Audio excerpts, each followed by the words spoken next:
Welcome back to Fantasy Sports Today here on SportsGrid. I'm Craig Mish along with George Kurtz. It's our final preview show of the season because it all begins for real here in the States on Thursday, George. And there's certainly, I think, some really fun series coming up. I think that I may be seeing the best pitching matchup of them all, by the way, here in South Florida. At least on paper, I think I got it here with Sandy Alcantara and Paul Skeens. But we'll dive into some of the matchups here as we go because, certainly most of you have drafted your fantasy baseball teams. If not, time is running out. You got like 3 days to do it.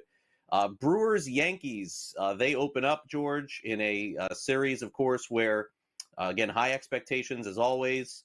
I don't think there's any question that no matter how hurt any team is in New York, there's no excuses. So Freddie Peralta is going to make the opening day start for Milwaukee. Carlos Rodon will start opening day for New York.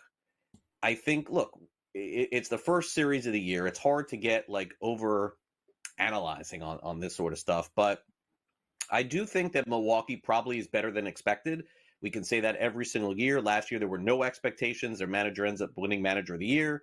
Freddie Peralta, pretty good pitcher on opening day. And the one thing that I would tell people is that Major League Baseball does do a good job of trying to keep a lot of the games indoors in the first week or two of the season because it is still, early April, late March. It is cold around the country, but this is just one of those inevitable spots that I think that we're going to get a low-scoring, cold, close game. Yeah, Sam and I were just talking during the break here. 48 degrees is your temperature for Yankee Stadium on Wednesday, and they're playing at 3 o'clock, not even 1 o'clock. So you're not going to get 48, it'll be a couple of ticks below that. It's a decent pitching matchup. It's certainly not the best of the day. Rodon versus Peralta. Listen, I think Milwaukee's an average baseball team. You lost Burns last year. You're not going to have Woodruff back at the beginning of this year. No Adames. All right, the lineup is 3 or 4 guys, and that's it. So I expect a lower scoring game here. I think Peralta will keep the Yankees somewhat in check here. So looking like a 4-3 game somewhere around there. I don't think you have any explosiveness. Judge didn't hit at all last April. Right, that was I should say the last April was a big thing. He was getting booed. Remember that? He was getting booed last year. I think because his first month was poor. Juan Soto carried the Yankees as he got to a hot start here. Don't have him this year, so we'll see. But I'm looking. Listen, Craig, you know this. I love opening day. I love baseball. I cannot wait for opening day. Just be on a Monday, right? And we'll be only 2 days away. Now I'm going to wait till Thursday here. So, but I look forward to it. Can't wait till 3 o'clock on Thursday. Yeah, it did used to be that. I remember even doing shows like this on the weekend where opening day, half the league was Monday, half the league was Tuesday, and that's just kind of the way that it used to be. But Thursday is the opener this year. Okay, so Orioles, Blue Jays, they will begin this American League East battle. It's so funny to see a lot of TBDs also. I think we'll get a better sense of that, by the way, next week. I don't think we'll have TBDs across the board. I think we'll know, but there's really no reason to announce. So Zach Eflin will start for Baltimore. He's the opening day starter there against Jose Barrios. Charlie Morton will start game 2 for the Orioles. Probably some good offensive numbers, George, I would guess, to open up the series here. Yeah, I mentioned I would think so as well here. I think I've seen that Kevin Gausman's going to go game 2 for Toronto. So that's what they expect there, which makes some sense here. And he's looked pretty good this spring. It's a series I'm interested in. I'm interested in every series for the beginning of the year. But talking American League East, I kind of believe in the Blue Jays a little bit here. I want to see where Max Scherzer goes here, if he goes. Right, I think he's pitching today, Craig, if I remember correctly. We'll see how that thumb is feeling for him. You want to see how he is. I think Scherzer is going to be decent at the beginning of the season. It's as the season rolls along here that I expect him to struggle here. Does Gunnar Henderson play? Right, we heard the manager say here, Hyde said that he's running out of time to be ready for opening day. So curious about that. Also, Felix Bautista, they think he may not be ready for opening day as well as far as being the closer here. So a lot of things to look at in this series. All right, Phillies and Nationals. This should be a lot of fun here because, again, this is a great pitching matchup to open up the season. Mackenzie Gore, he's an ace for Washington going in. They're supposed to be better. We know Phillies rotation. It's Wheeler and Nola Thursday, and then I guess an off day, and then Saturday. And, Washington will announce their rotation. But we know more or less the pitchers who are going to be involved in this. But, look, Philadelphia has a lot higher expectations than just doing well in the regular season. It's got to be more than that. Yeah, I think Philadelphia is the second best team in baseball behind the Dodgers here, playing a rough division with the Mets. I may not think the Mets will make the playoffs here, but it's going to be a good team here. Atlanta should be very good, and I think the Nationals are an up and coming team. I'm looking forward. I have a bet on James Wood to hit over 17.5 home runs. I think he hits that easily. I think he hits that by mistake, and I'm being told by Sam that it's now 18.5. So people are right there with me, thinking that James Wood's going to hit those home runs. Once again, big man, he's going to hit that by. He mishits balls. They're going to go out of the ballpark here. So I'm a big James Wood guy. Dylan Cruz as well. Washington is not a bad team. They may not be a good team yet, but they are on their way up here. I think they'll compete more than we expect them to. That being said, Philadelphia should take care of business. Agreed. All right. In the American League, we've got the Red Sox taking on the Rangers. This should be a fun, competitive series. Nathan Eovaldi back with Texas. Garrett Crochet starts opening day for the Boston Red Sox. How about that? Tanner Houck will start game 2 for Boston. Walker Buehler, now a member of the Red Sox. He will start game 3. Remember, they've got a couple of injuries there. Bayo specifically. We'll see him eventually in the rotation. I really do think that this could end up being one of the more fun series to start the season. It's interesting, right? Because Crochet's look great, by the way. Could be a Cy Young, should be a Cy Young candidate in the American League, especially if he doesn't get. I guess if the wall doesn't bother him, the Green Monster there in Fenway there, Eovaldi, they're gonna need a big year out of him, Craig, because the rest of their rotation, really, Eovaldi's involved in this too. I don't know. All right, where does DeGrom fit in this? I know they want to hold him back, so I don't know if he's going to pitch in one of these 4 games. He may pitch if they're playing Monday. He may pitch Monday there, or because of the injuries, maybe they put him at the back end here. Where he goes Saturday or Sunday. Are they going to have Kumar Rocker? He's the guy, by the way, who hit Thairo Estrada, who broke his wrist. Is he going to be in the rotation? What's going on with Jack Leiter?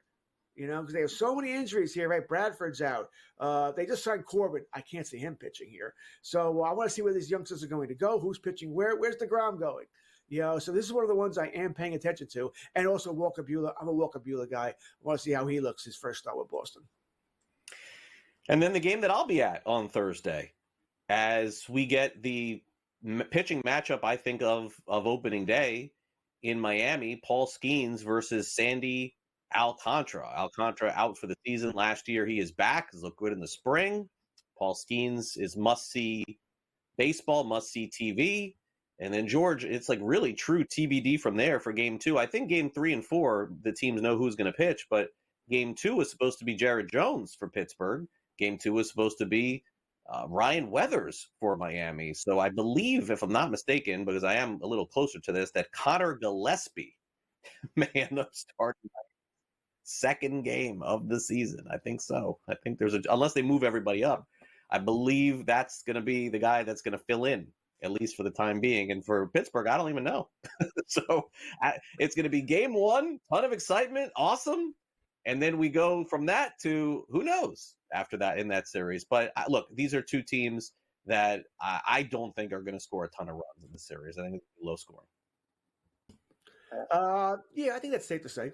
All right, listen, it's all about Skeens and Alcantara. I mean, this is a pitching matchup for the ages, right? Looking forward to it so much. We'll see how Sandy looks his first start back from TJ, and I think he's going to be great. We know Skeens is going to be great. Runs will be at a premium, to put it nicely here. And then we already talked earlier in the show what's going to happen with Jared Jones. I don't think it's going to be good news here. Maybe Mitch Keller pitches game 2 there for Pittsburgh. I think we were all wondering if Bubba Chandler is going to take Jones' spot in the rotation, but apparently not.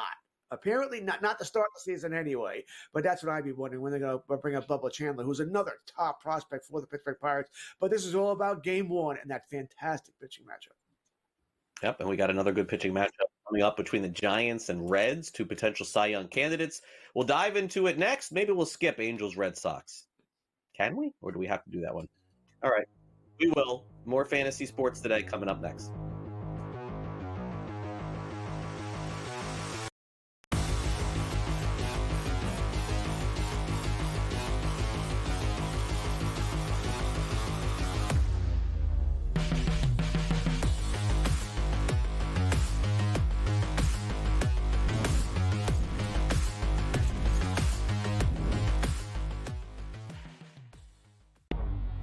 Two guys that can do it all. Too much electricity this morning. This is a good time. We're having a lot of fun. I had to do a triple take. Ka-ching!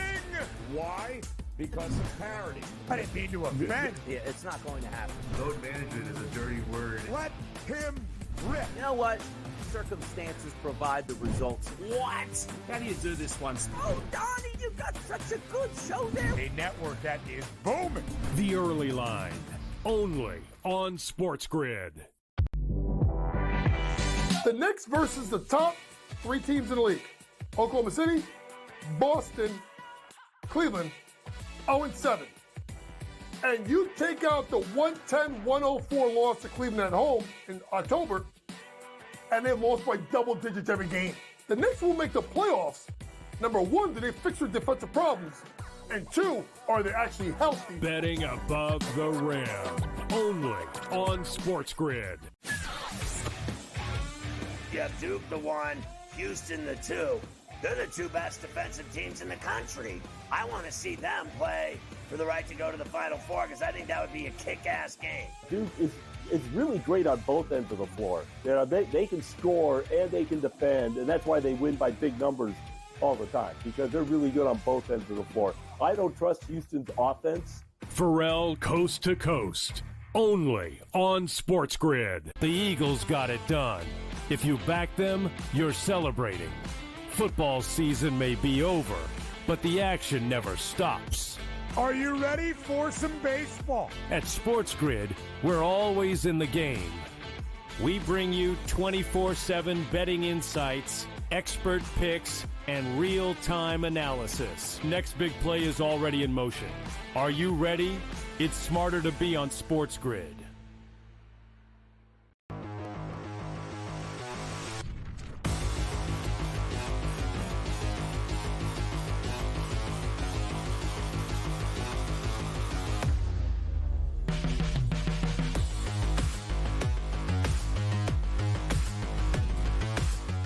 All right, welcome back to Fantasy Sports Today. Really underrated matchup, I think, on opening day. Giants and Reds. Oh, by the way, I should have checked this during the break. Do the Reds still play the very first game of the baseball season? They used to always be the first game of the season. I don't. The Brewers Yankees, yeah. They got rid of that a few years ago. They stopped doing that. Wait, opening day first game is at 3 p.m.? Gotta love Manfred. Screw tradition. 3 p.m. first game? Wow. Anyway, we got Webb against Green. I mean, Logan Webb, Hunter Green. This is a great matchup here. I am really looking forward to see if the Reds take that next step. It's Terry Francona's debut as coming back, managing in Cincinnati. Giants, Buster Posey's running things there. Like, there's some expectations on both teams here. I don't know how great either team is going to be, by the way. Probably a little bit higher expectations on the Reds, I would think. The Giants are always that bridesmaid team, right? They do try for all of the top free agents, and they just have a hard time getting them. They finally got Adames, and I don't know if I'd consider him a top-tier free agent, but he'll help the team, right? Some right-handed power there. To answer your question, the Reds are the 5th, I guess, as far as game starting on opening day. Yankees, Toronto, Washington, Texas, and I guess Miami's technically tied with the Reds at 4-10. So, yeah, like I said, Manfred got rid of tradition there. So, yes, Logan Webb saw Hunter Green. I was going to say big things planned for Cincinnati. I'm hoping I'm a year off on Cincinnati. I had them last year to make the playoffs here. Maybe this will be that year. I think the Cubs are probably the best team in that division. I don't think they're great. I think you said it earlier in the show. They need another bat or two. They didn't add it here. I think at Cincinnati, if their younger players can stay healthy for the entire season, they can make a difference here. I like their pitching staff. It may not be great outside of Green, but it's deep. And I think that can help there, especially in that small ballpark. As for San Fran, boy, you play in a rough division. Dodgers, Diamondbacks, Padres. You say that. Good luck. Yeah. Definitely so. Okay, so now we've reached the can we skip it part of the show. George, who is the opening day starter for the White Sox? I'll tell you, I'm staring at it now, so now I knew, but I would not have known. I can make the joke that he's the starting goaltender for the New Jersey Devils, Sean Burke, the old Devils goaltender. Sean Burke. Only reason I know that name is because, like I said, he has the same name as the old goaltender. That's the only reason I know who Sean Burke is, not being drafted anywhere. Yeah. So the White Sox are headed toward another tough year. I think that's fair to say here. Sean Burke was fantastic when he came up for the White Sox last season and has not been fantastic in spring training, but they did tape a nice little emotional video telling him he's starting on opening day, so we'll give him that. UC Kikuchi is getting the call for the Angels, George, here. In, I would say, the least watched or exciting opening series in Major League Baseball to start the season. And, we'll get some stuff out of this. We'll get some fantasy out of it. I guess the thing to keep an eye on is Trout playing a new position. Fair? Maybe that's the most exciting part of this. Absolutely. All right, that's where I was going with it as well, by the way. Trout, we'll see if he can stay healthy here. He's being drafted higher than I would have thought. People believe. They want to believe in the probable future Hall of Famer. They want to believe that he can play 125, 130 games. You get that out of him, you get a steal. But I just don't know here. I just don't know. But that's the only reason I'll be watching this game. Oh, Kikuchi, I have some interest in. He was really good last year. He was. Yeah, he was. He was a good pitcher. All right, Cleveland and Kansas City, American League Central matchup to open up the season. Tanner Bibby starts against Cole Reagans, who was fantastic for the Royals. Both teams with high expectations. Royals a little bit higher, naturally. Seems to be Bobby Witt Jr. is in full focus here. Jose Ramirez, 2 MVP candidates. Underrated matchup, probably, to open up the season, as I really do like the direction that Kansas City is headed. They are going to have to fight with Cleveland. I do believe they're going to have to fight with Detroit as well. Yeah, you probably want to throw Minnesota in there. A nice competitive division outside of the White Sox, who are going to lose, 110-plus games, sort of the anti-Dodgers. But, yeah, I think it's going to be a nice opening series here. Bibby versus, once again, Cole Reagans. We think he's going to be a Cy Young candidate there. Hard not to like the Royals, all right? I'm a big Pasquantino guy. I think he's had a better year than last year. If you do wait on first baseman, I think he is a guy you can take later on here to be your starting first baseman there. As a first base is thin. Jonathan India traded over. Want to see what he can do for the team here. We all love Bobby Witt, right? We know he's going to be fantastic. The rotation, Seth Lugo. You don't want to sleep on him either. He's a really good pitcher. Not a number one, but a low-end number two is where I have him ranked. I think he's a guy you don't want to forget about here. Waka, Lorenzen, Bubik. Those are more rotation fillers there. But I do like the Kansas City. I like the Kansas City Royals. I think they're going to win that division. The Mets and Astros. Somehow the Mets landed on Clay Holmes after everything they did in the offseason. He's their opening day starter. No offense to Clay Holmes, but didn't see that one coming. Framber Valdez is back for the Houston Astros. It will be the debut of Juan Soto in New York. I got to tell you, there's a story percolating with the Astros, George, a player that essentially was not being drafted at all in 12-team leagues. This kid, have the Astros done it again with this kid Cam Smith, who they just drafted, and all of a sudden now looks like he could potentially be a star, maybe makes the team too out of spring training. They haven't announced this officially. One of these years we're expecting the Astros to not have some prospect that comes up and replaces somebody else, but they may be doing it again this year.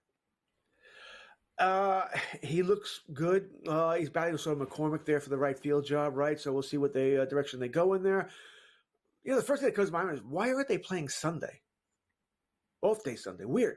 I know there's a couple of teams that have off on Sunday. It's only 13 games on Sunday instead of 15. So a couple of games not being played for whatever reason. Weird.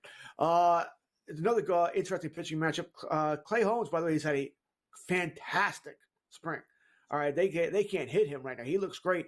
Probably that's going to be, how many innings can he give you? He was a reliever last year, so can he give you 100, 120 before he falls apart there? So good luck to that. Valdez, a solid number two there, fantasy-wise. Good opening series there. This may not be the game where you're going to get 19 runs here, but the Mets are going to play a lot of overs this year. Braves and Padres, Chris Sale, Michael King, another underrated matchup going into opening day. We know all the participants between these two teams. Yeah, one of Sale can stay healthy and do it again there. Michael King, free agent at the end of the year, could be the top free agent pitcher on the market next year, Greg. Not too many. It's a weak free agent class as far as pitching next season. All right, plenty more to come. It's a Twin Cities, St. Louis matchup here between the Cardinals and Twins. We'll preview that next. Don't go away.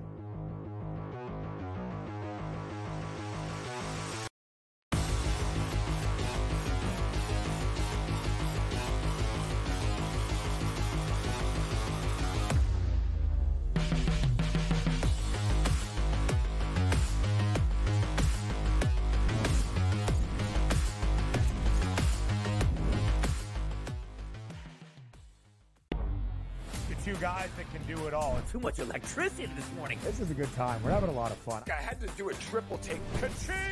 Why?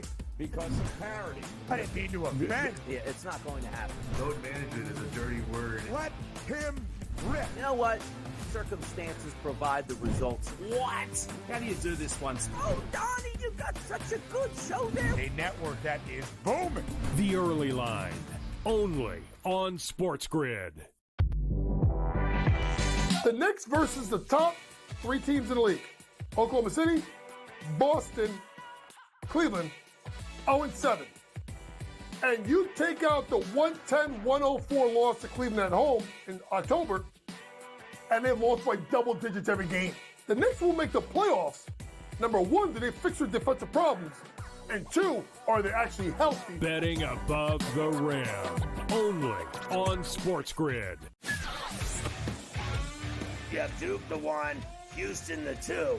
They're the 2 best defensive teams in the country. I want to see them play for the right to go to the Final Four because I think that would be a kick-ass game. Duke is really great on both ends of the floor. They can score and they can defend, and that's why they win by big numbers all the time, because they're really good on both ends of the floor. I don't trust Houston's offense.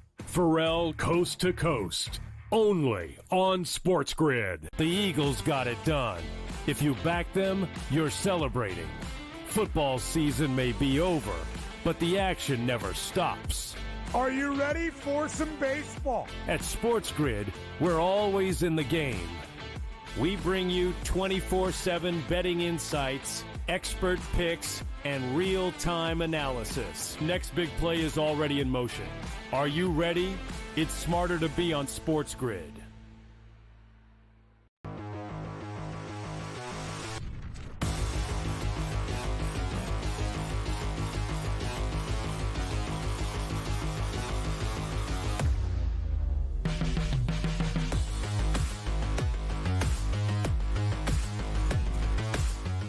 All right, welcome back, Fantasy Sports Today here on SportsGrid. Gray Albright of Razzball is going to join us in 5 minutes for his weekly discussion in fantasy. Gray won one of the big fantasy leagues last year. See if he could repeat this year. Let's continue our preview of opening day with some of the matchups going into the season. Twins and Cardinals, as Pablo Lopez gets the opening day start for the Twins. It is Sonny Gray, George, for St. Louis. A lot of people, George, ask me this time of the year for my picks. For my season picks as to who I like, who I don't like. I'm in a little bit of a different position this year as opposed to years past doing broadcast work. But I will just say this. George, I have a lot of concerns with the Cardinals. I have a lot of concerns with the Cardinals going into the season. Up and down the lineup, in the pitching rotation, and also the fact that your next general manager is not your current general manager, with no allegiance whatsoever to any of the current players on the team. Listen, I think the future is going to be really bright. Chaim Bloom, look what he did with the Red Sox. All these kids that they have coming up, those are all his guys. Drafted all of these players. I think the Cardinals are going to be in great shape in the future. I don't think this is their year. I think everyone's pretty much on board with you here. All right. They've got a lot of interesting young players. They just haven't quite hit, with Donovan, the Gormans of the world, the Walker. It's just a truckload of these guys. They just haven't hit here. Sonny Gray's lined up to start opening day. We find out his velocity is down. He says he's healthy, but his velocity is down. And that's not good. It's not a good sign. And they wanted to trade him, but he has a no trade clause. He didn't move. Arenado, same thing. It's sort of a mess here, right? It's just a complete mess for the Cardinals here. It's a weak division. So I guess, once again, you want to play Professor Optimist here. If things go well, I think they can compete, but I sort of lean where you're going here. This is going to be a 4th, 5th place team. Yeah, I think so. All right, Tariq Skubal gets the Dodgers coming back from Tokyo here. Dodgers haven't really announced who's going to start. I think we kind of have an idea, but not positive there. So, we'll wait on that. But certainly Detroit's going to be much improved, I think, going into the season. Their offense still will be a challenge. Interesting that on Saturday, I noticed the Tigers started Javier Baez in center field. I don't know if you saw that one, George. So they're just trying to figure out anywhere for him to play. Meadows has been out there, too. So you got Skubal on the mound, and it's the Dodgers. They'll get tested there. Yeah, I mean, Baez, what a bust. That was just not going well. Everything I've heard, by the way, is Snell's going to start the home opener there on Thursday. And then Glasnow goes game 2. They haven't announced game 3. It'll be Yamamoto or Sasaki. I don't think it'll be Dustin May. I think he'll be game 5 the week after there. So I expect Yamamoto to go game 3. But Snell and Glasnow look like they'll finally get on the board here for game 1 and 2. I guess they can reverse games 2 and 3 as well with Glasnow. Listen. The game 1 pitching match is fantastic. All right. Skubal, Cy Young Award winner for Detroit Tigers. He has to pitch well, by the way. That offense is not very good in Detroit. I don't care where Baez plays. They need their pitching staff to step up and pitch well. We'll see what Casey Mize does, but he pitches also here. Flaherty, I guess, is pitching for his former team. So that'll be emotional somewhat, whatever. He won the World Series with the Dodgers there. Looking forward to it. But game 1, Skubal versus Snell should be the it's not Skeens Alcantara, but it's right there. All right, Cubs and Diamondbacks. Cubs, of course, played a couple of games. Interesting that the Diamondbacks gave the opening day nod to Zach Gallen. I think that's just kind of like he's been there, he's done that with them. And then Corbin Burns, I'm assuming, George, right, is going to start the second game of the season. I haven't seen anything official there, but I'm assuming that's the case. That's a heck of a 1-2 punch. I mean, dare I say, George, the Cubs fans may be freaking out here a little bit after facing the Diamondbacks here. After the first week of the season. I mean, the Cubs could lose like 3 out of 4 of this series. Arizona's really good. Maybe the Cubs are like 1-5, 1-6 to start the year. It's a possibility. All right, it's a possibility. Tough start there, So I agree with you about Gallen. They're trying to trade Jordan Montgomery too, right? Pitching needing teams. I think Montgomery is a guy who'll be on a new team. I don't know by opening day, but shortly thereafter, I think he'll be on somebody else's squad. The Nomad A's take on the Seattle Mariners on opening day. They announced yesterday Luis Severino is going to start for them. Logan Gilbert for Seattle. Of course, Seattle is going to be down George Kirby to start the season, so he will not be in that rotation as they open up. But, the A's have me curious, man. Like Rooker and that extension for Yeloff and some other players. I mean, maybe with the spending they did and getting ready to go to Vegas in a few years, maybe they surprise some people. We'll see. They want to be good when they get to Vegas, right? They'll score some runs this year, especially when they're playing in Sacramento. Not in this game, though. I think it's going to be a lower scoring game with Gilbert on the mound. All right, we'll take a quick timeout. When we come back next, Gray Albright of Razzball will join us. We'll ask him what his teams look like going into the season. Don't go away.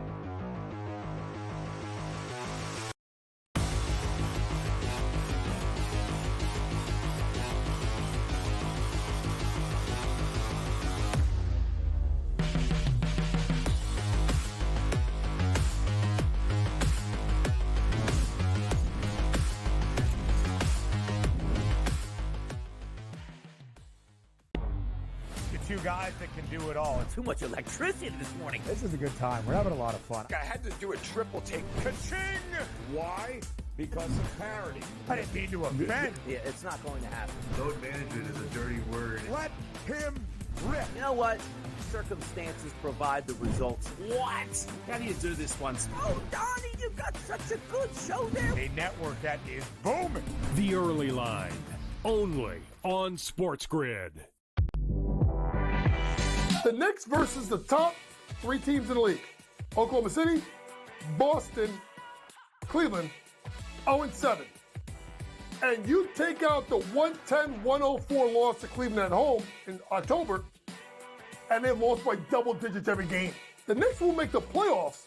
Number 1, do they fix their defensive problems?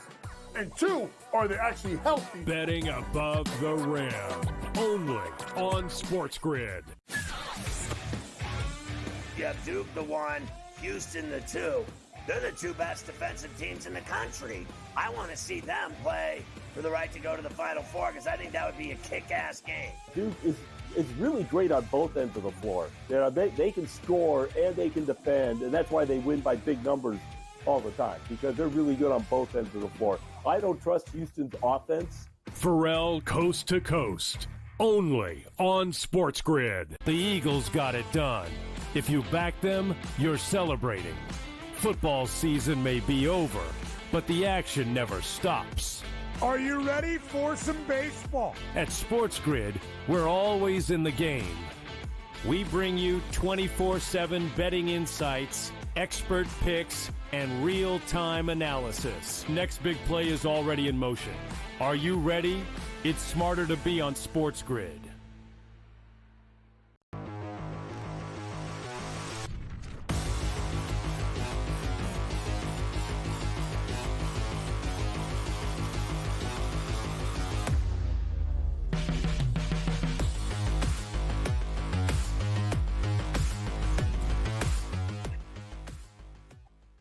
All right, welcome back to Fantasy Sports today here on SportsGrid. I know it's baseball season when we got Gray Albright back on the show.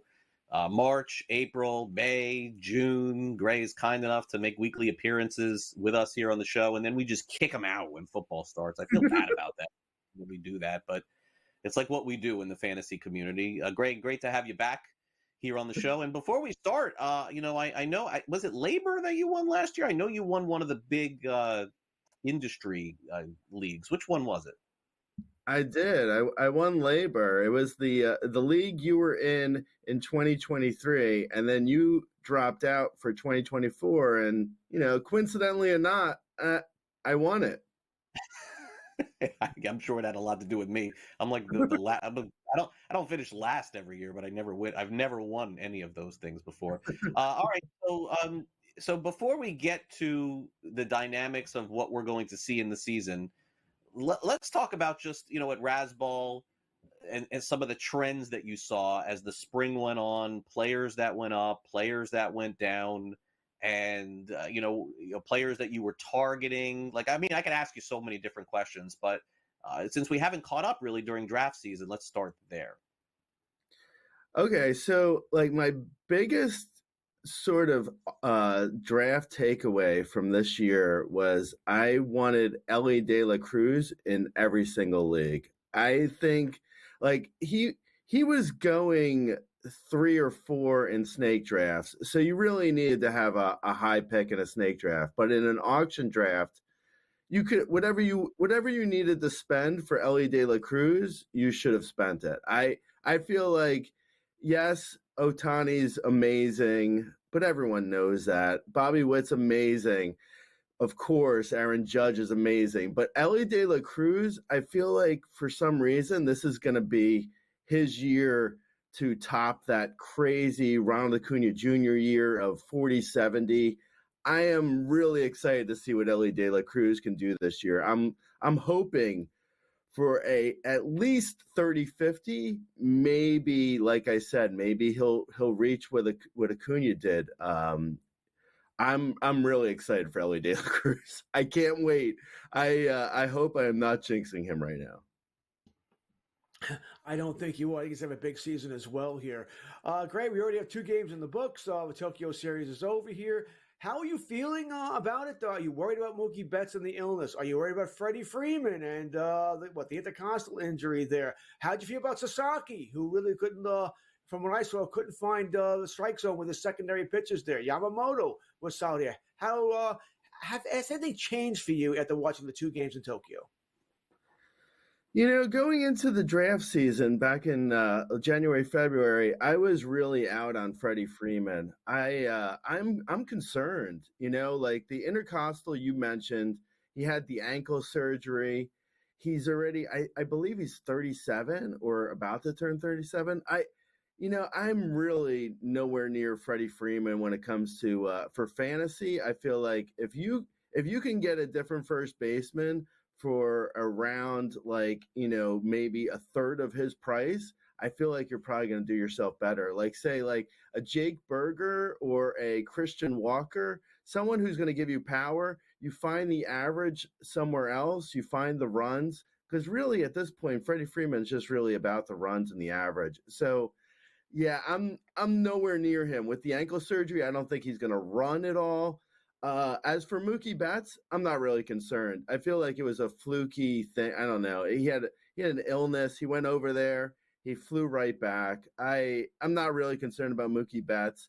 I think the Roki and Yoshinobu, the 2 Japanese starters for the Dodgers, I'm a little bit concerned about Roki. I'm less concerned about Yamamoto. I think the Dodgers have assembled a team that is like, it's so smart because they really have like Blake Snell, Glasnow, Sasiaki, Yamamoto. They have all starters who can go about roughly 4 to 6 innings.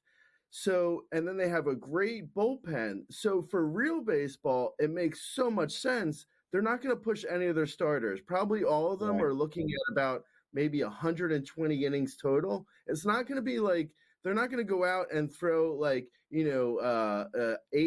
to 9 innings each. It's not going to happen. They're going to pull them at like 4 or 5 innings, which is fine for real baseball. For fantasy, you're probably going to be missing out on some Ks because the innings aren't going to be there. You might be missing out on some wins because guys just won't be going that deep into games. Even though the Dodgers, I expect to win a ton of games, I don't know if their pitchers necessarily. It's something to be concerned about that he only went, what did he go, 3 innings, I believe? Yeah. So, yeah, I don't know. I do like them, though, for like per inning type thing with like, the K per 9 is probably going to be high for both of the Japanese guys, both the Japanese stars, and also Blake Snell and Glasnow. They're all very similar. So, the K per 9 will probably be high. The walks could potentially be a little bit of a mess for Roki, maybe less so for Yamamoto. Yeah, I like them though. Yeah, Snell may be the only one in that rotation to hit 150, if that. Like I don't see any of the rest. I mean, that's the thing, Gray, is that it's kind of like that in your favorite NBA team that doesn't play their players in the regular season, just focused on winning in the end. And we could even see Kershaw in August and September this year too. So I mean, that's definitely a part of it as well. All right, let's hit the shortstop position in fantasy this year. A little bit different than in years past. Remember Trey Turner a couple years ago, #1 overall pick in fantasy. Bobby Witt is now taking over the #1 shortstop position. Did you find it this draft season to be as deep as in years past? It was always the premium position. It feels like it slipped a little bit. No, shortstop is pretty deep. When you mentioned Trey Turner, it's like I keep thinking about Trey Turner being the #1 pick because I remember getting him that year and he wasn't very good that year. So it still hurts a little bit, but I think shortstop is pretty deep still. The Bobby Witt Jr., as you mentioned, Ellie De La Cruz, who I mentioned, Gunnar Henderson has shortstop eligibility, Lindor. Mookie Betts even has shortstop eligibility. Trey Turner, as we mentioned, O'Neal Cruz, C.J. Abrams, Corey Seager, Willie Adames, who had a great year last year, went to San Francisco. We'll see how that goes. Ezekiel Tofar, and the list goes on. There's a good 15 to 20 shortstops that most people should feel comfortable drafting. As I say on Razzball, I really like drafting from a strong position. Some people talk about position scarcity. I like to talk about how, if you have, shortstops are deep and they're good, you should have one, if not two of them, as in a shortstop and a MI being your shortstop. Because, if they have good shortstops, you want them. You don't want to try and, do bargain basement shortstops and have one guy has Ellie De La Cruz in your league, and then you have, Trevor Story or something. It's like, that's not going to work, man. Your team's not going to be very good. Great. You guys got a minute left here. Mets and Yankees here. Both make the playoffs. One makes the playoffs. Neither makes the playoffs. It's going to be a bad season in Gotham. Yeah, I'm a little bit worried about what the Mets did with the pitching and the Yankees. Their pitching staffs aren't very good. I know the Yankees brought in Fried, they lost Cole. I don't know. And the Mets, they brought in Soto, obviously, who I love, but I don't know if they have the arms really. So yeah, I would be going for Braves and Baltimore in those respective divisions. I don't really love the Yankees right now. You and me both. All right, Gray. Have a great fantasy baseball season. What we will talk again next Saturday. We'll talk about the Open Series. Thanks again for coming on. Yeah, thank you. All right, Gray Albright with us. Coming up next, George and I play a little buy or sell.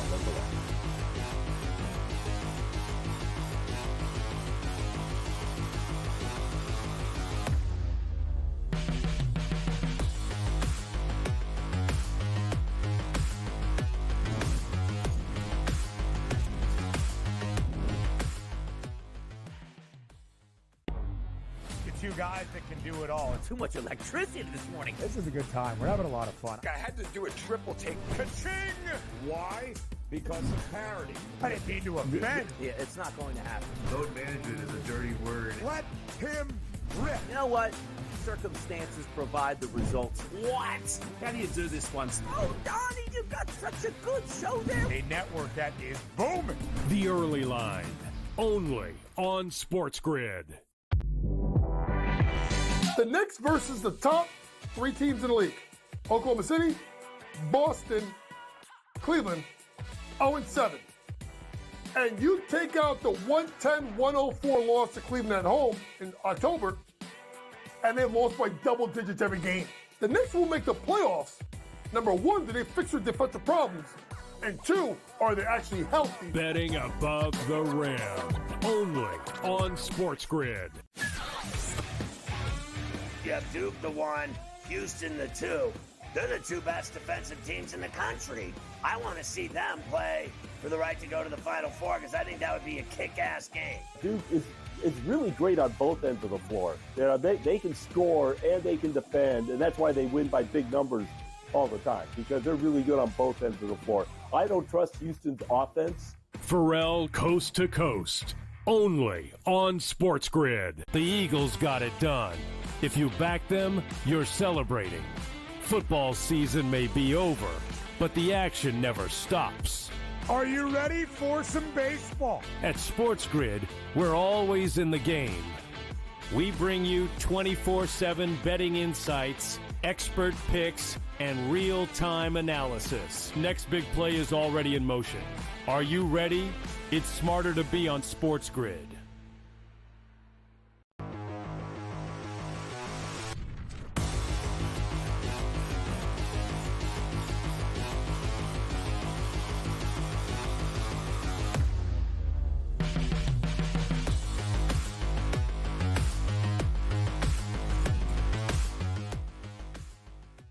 Welcome back to Fantasy Sports Today here on SportsGrid as George and I get ready to close it out, our final show before opening day on Thursday. Time now to play a little buy or sell.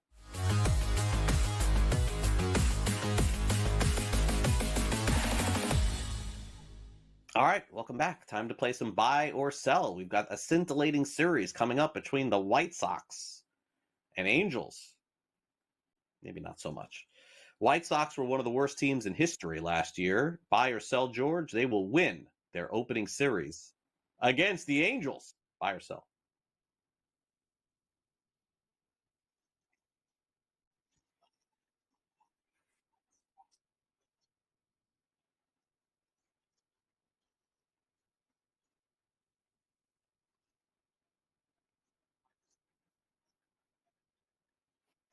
Year. I guess I will sell this. I mean, I guess someone has to win 2 out of 3, right? It is in Chicago. I guess theoretically they have the advantage, but Kikuchi against Burke for game 1. I mean, I'll give the edge to Kikuchi there. They retract us some damage here. I'm going to sell. I don't feel great about it, by the way. If you would have told me that the White Sox won 2 out of 3, I wouldn't be shocked. I don't think either team will sweep the other. How about that? Although I would give the Angels a better shot at that. But I'm going to sell this, Greg. Yeah, I mean, come on. I mean, how many series did they win all last year? They're going to win the opener against the Angels? I don't think the Angels are very good, but I think they are a pretty superior team to the White Sox. So, unfortunately, I hate to agree, but I'm going to sell. All right, so early in the draft season, one of the players that moved up the most and was drafted really high was Jacob deGrom of the Texas Rangers. Like, I couldn't understand this. Now he's pitching good again. Buy or sell, deGrom is being overhyped. I mean, I've done a lot of drafts, either mocks or in real leagues, and I can't believe how high DeGrom's going. I mean, I've been saying it all show that, you know, it's pitching's at a premium, right? There are so many injuries. So I understand this, but he's going in round 4, round 5. This is crazy. He's not making 30 starts. He's not making 25 starts. I mean, really, where would we put the over-under on how many starts Jacob deGrom makes? 14 and a half? 16 and a half? I mean, you can't bank on anything higher than that. Craig, you know how I feel about my drafts. My first 4 or 5 picks, I need lockdown guys who I can rely on. DeGrom is not that. I hope he has a great year. Hell, I kept him in my home league because of the Garrett Cole injury, but I'm keeping him around 21 or something silly like that. No risk for me there. You take him around 4 or 5, that's a major risk. I hope it pays off for you. I do, but this is a buy. He's definitely being overhyped this season. He's made 2 spring starts. Is that it? Kind of a weird draft position going into the season. I mean, he's looked good in the starts that he's had, but even I think after his last start said that he's not ready yet. I mean, that's kind of scary here, considering opening day is there. I mean, DeGrom is probably only going to pitch 5 innings, I would guess, his first couple of starts. So, boy, hate to do it to agree back to back here, but got to do it. I'm stunned to see where he's being drafted. Like, based on what? I have no idea. Based on 3 years ago? I'm rooting for the guy. And by the way, Jacob deGrom could be one of the best second half bargains of the fantasy season. Maybe. But right now, 2 spring starts. I think he's going to do one more, if I'm not mistaken, on Sunday or Monday, and then he'll determine if he could be in the rotation to start the season. Kind of crazy. I got to go with George here. All right, the National League Central seems to be pretty wide open. Reds, Cubs. I've made my point on the Cardinals. I don't think they're in it. Brewers have to be considered. The Cubs should not be the favorite to win the NL Central. Right now they are on the FanDuel Sportsbook. Are you buying or selling? I don't think the Cubs are all that great a team. All right. I think they're a solid team. You can say the same thing about the Brewers. You can say the same thing about the Reds, solid teams. The Cubs may be a tick above these. They didn't look all that great against the Dodgers. I don't know how many teams will look great against the Dodgers. Cardinals, I agree with you. I don't see them doing much, although because of the division, I mean, if things break well, they make the right addition during the season, maybe they can. Pirates, I was disappointed they didn't make some offensive moves there. I thought they really could have been something this season, but then I think you're losing Jared Jones for the season. I'm just waiting for that bad news to hit here. As I said earlier, you don't seek a second opinion if it's good news. So we'll see how that works out there. So if I eliminate the Pirates, eliminate the Cardinals, you're down to 3 teams here. I am not as high on the Brewers as you are. I'm not really negative on them, just not as high. I don't think they're going to do all that much. Sooner or later, these losses have to hit. No Burns, no Woodruff, maybe, I don't know, May. Adames is gone now. No Devin Williams here. I think it just has to hit eventually here. So that sort of brings me down to the Cubs and the Reds. Yeah, I have some money on the Reds here. This will be this year. I don't feel great about it, mind you. I hope I was a year off on them. Cubs should not be the favorite to win the National League Central. I'm going to sell this. I guess they should by process of elimination. I said I don't think they're great. Phillies are better. Braves are better. Dodgers are better. Diamondbacks are better. A lot of teams better than the Cubs this year, but I'll sell this. In their division, yeah, I think they should be the favorite. I'll buy it. I don't see them as the best team in the division. I definitely see Cincinnati better. I see Milwaukee better. I don't think they did enough. Finally, let's get to one betting topic opening day. Buy or sell. George, there'll be more overs than unders on opening day. Like, this is an easy sell, but then you look at the lines, George, you're like, wait a second, there's like 6s across the board here all of a sudden.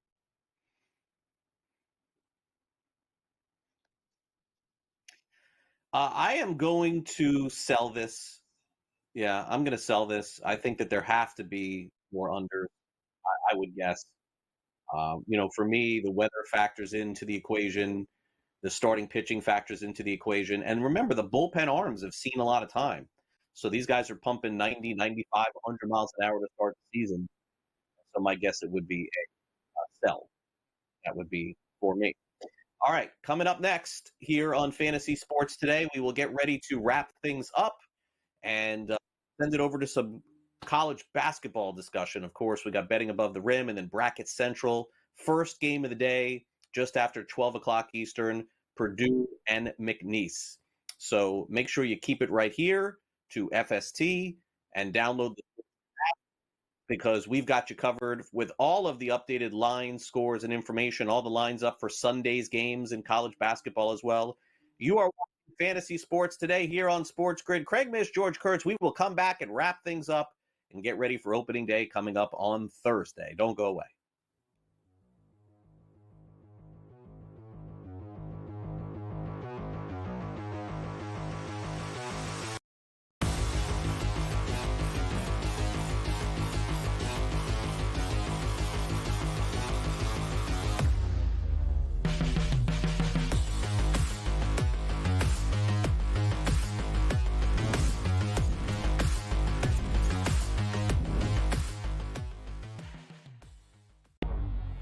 two guys that can do it all. Too much electricity this morning. This is a good time. We're having a lot of fun. I had to do a triple take. Ka-ching!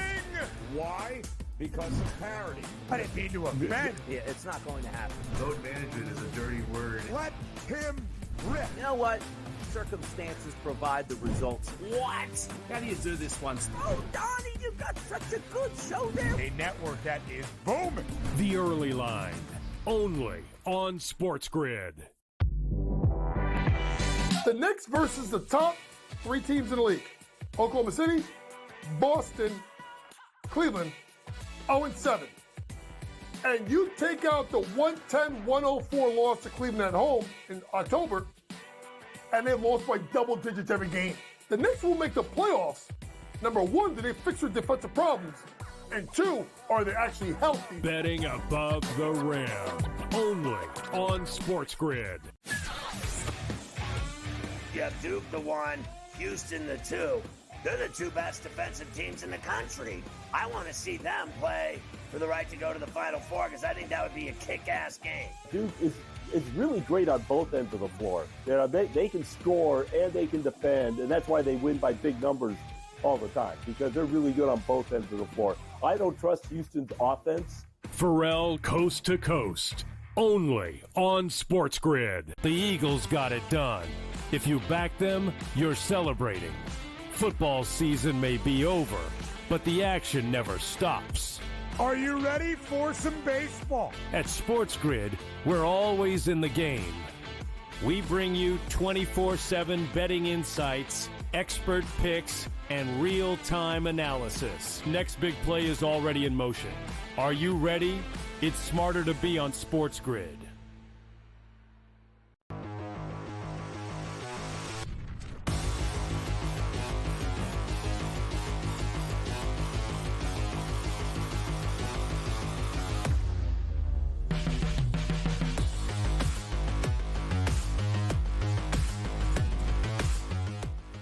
All right, welcome back to Fantasy Sports today here on SportsGrid. Got a few minutes left, and folks, we got a great day of programming ahead for you here. Very specifically today, going to give you the rundown here on SportsGrid. 11 a.m. Eastern, we got Bracket Central with Kevin Walsh and Joe Lisi. So they've got you all set for the first game of the day, Purdue, McNeese, and then that great matchup later today, St. John's, Arkansas, will be covered by In-Game Live Bracket Central, Joe Ranieri and Scott Wetzel. And then tonight, 6 o'clock Eastern, In-Game Live Bracket Central with Ben Stevens and Mike Blewett. And finally, In-Game Live Bracket Central this evening at 10 p.m. because there are a couple of late games tonight. Again, Adam Kaufman will be joined by Brady Cannon for that show as well. So make sure you stay tuned to that. As a reminder, we've got full coverage also coming up next week of opening day in Major League Baseball. And on tomorrow's show, George will be back on the show with Joe Pizzapia on Fantasy Sports Today. So make sure you take care of your business for fantasy as well. All right, so let's wrap things up. And it's time now to turn it over to George Kurtz. He's got one final opinion ahead of the start of the Major League Baseball season with the SportsGrid 60.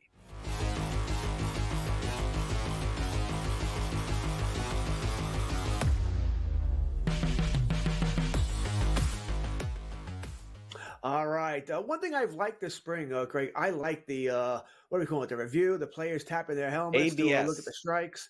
So ABS, that's what we're calling that. I like it. All right. I wish I think they should have, I don't know why it's only 2 challenges. Aren't we a game of 3 strikes? You're out here. Shouldn't you get 3 challenges here? But I like it. I wish it was in place for this year. I found it hilarious this week to hear Aaron Boone complain about it. That he, human element and all this. Aren't you the manager that complains the most and gets thrown out of all these games here? Hell, it's the only thing Yankee fans like about you is that you're passionate and you go out there and scream and yell and get thrown out. Hell, sometimes you even get thrown out for fans yelling at the umpires.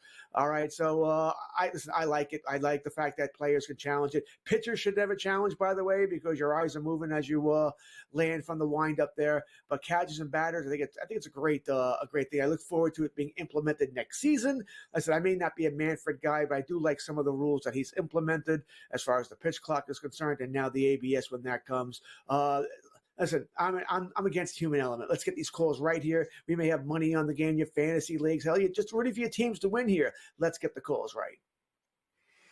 I like the ABS also. I don't know that it'll play a huge factor because a lot of the players still kind of like the umpires here. Some do, some don't. I think the younger generation probably will eventually let's turn it back to George here for a minute.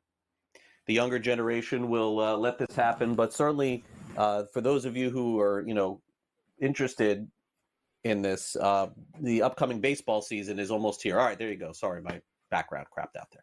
All right, just being honest, it made it to the end of the show. Normally, it doesn't happen here on the program, but it's live TV. What can I say, folks? All right, my SportsGrid 60. This opening day we got coming up on Thursday, I think is going to be a great one, folks. And I am very fortunate to be able to go and not only go to a baseball game on opening day, but for the first time, I am part of a pregame show on the FanDuel Sports Network. I am doing the pregame show, part of it at least, before the Marlins and Pirates game on opening day. So, obviously, highly encourage you to watch all of our college basketball coverage here at SportsGrid while that's going on, because it's going to be going on almost at the same time as well. But I think that part is awesome. The part that I don't get is how there are no day games for opening day in Major League Baseball. I don't ever remember this happening before. There is not, are you kidding me? There's not a single 1 p.m. Eastern game on opening day. I guess this is all about ratings for streaming and television, because I can't figure out why the Reds are not playing at 1 o'clock Eastern, but it's a new day, a new era. So anyway, I look forward to seeing you next Thursday on Newswire.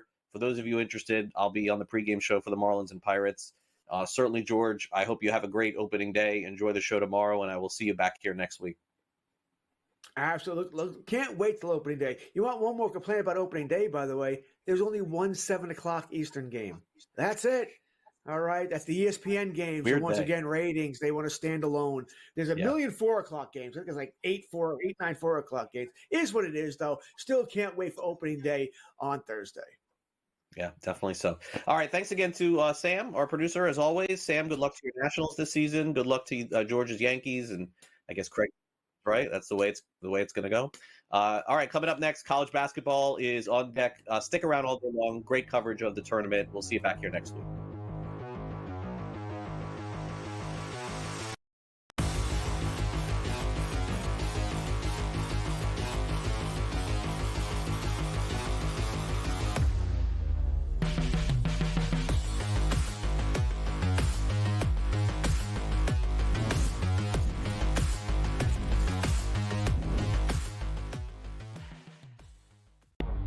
Is on. The stakes are high, but the action isn't just on the field. He's rearranging that rim. Get it inside! SportsGrid's in-game live. Your ultimate second screen experience. A little flyer, couple of 15.5-point live line. Every prop, every play, every day. Anything can happen. It's complete chaos.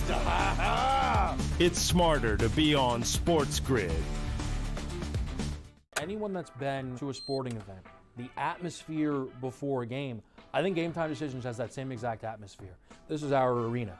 This is what we do. There is going to be an energy to Game Time Decisions that you will feel night in and night out. The excitement you get when you lock your bets in, when you're figuring out what you want to do, we can zone in on the biggest games each night. I want this to be the place that people come to before the games start, so they feel as ready as possible to lock in their cards. We are going to hit every single one of those markets that you need to know about. We're going to go through every single thing, and I've got a great team behind me that's going to help me get the job done. There is not going to be a better place, I promise you, than Game Time Decisions to get that new information, react to it, and be able to then bet accordingly. We will have everything at our disposal, and we will use that to our advantage.